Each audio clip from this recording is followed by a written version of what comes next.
एक बार फिर paper leak, एक बार फिर लाखों छात्रों के सपनों पर चोट, एक बार फिर महीनों की मेहनत पर पानी और एक बार फिर वही सवाल कि आखिर कब तक।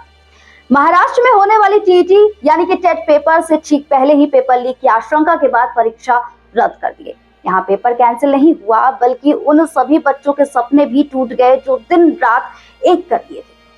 हर बार कहानी लगभग एक जैसी होती है, पेपर लीक होता है, फिर पेपर कैंसिल कर दी जाती है और फिर जांच के आदेश दिए जाते हैं और आखिर में सबसे बड़ी कीमत चुकाते हैं छात्र। सोचिए, कोई छात्र महीनों तक सुबह 4 बजे तक उठकर पढ़ाई करता है, कोई नौकरी छोड़कर तैयारी करता है, कोई परिवार से दूर रहकर कोचिंग करता है, माता पिता अपनी बचत तक खर्च कर देते हैं। लेकिन जब परीक्षा से पहले ही क्वेश्चन पेपर बाहर आ जाए तो सिर्फ एक परीक्षा रद्द नहीं होती है बल्कि लाखों युवाओं का भरोसा भी टूट जाता है।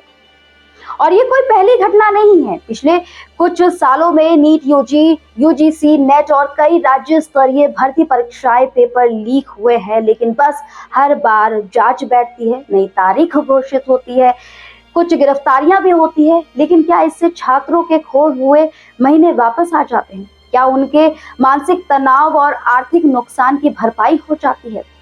आज इसी मुद्दे को लेकर सीजेपी यानी कि कॉकरोच जनता पार्टी प्रोटेस्ट कर रही है। प्रदर्शनकारियों की मांग है कि परीक्षा को पूरी तरह से पारदर्शी बनाया जाए और इस मामले की जिम्मेदारी तय की जाए। साथ ही केंद्रीय शिक्षा मंत्री धर्मेंद्र प्रधान के इस्तीफे की भी मांग उठाई जा रही है। लेकिन सवाल सिर्फ यहाँ पे महाराष्ट्र का नहीं है, ना कि उत्तर प्रदेश का है और ना ही मध्य प्रदेश का है। सवाल यहाँ पर पूरे देश की परीक्षा व्यवस्था का है। आखिर हर बार सुरक्षा व्यवस्था में चूक कैसे हो जाती है?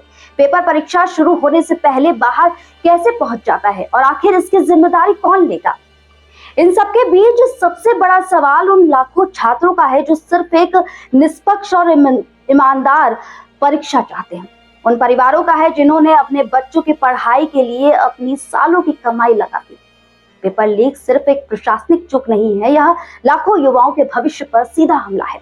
क्योंकि हर बार जब कोई परीक्षा रद्द होती है तो सिर्फ परीक्षा की तारीख नहीं बदलती है बल्कि देश के लाखों युवाओं का सिस्टम पर भरोसा कमजोर हो जाता है।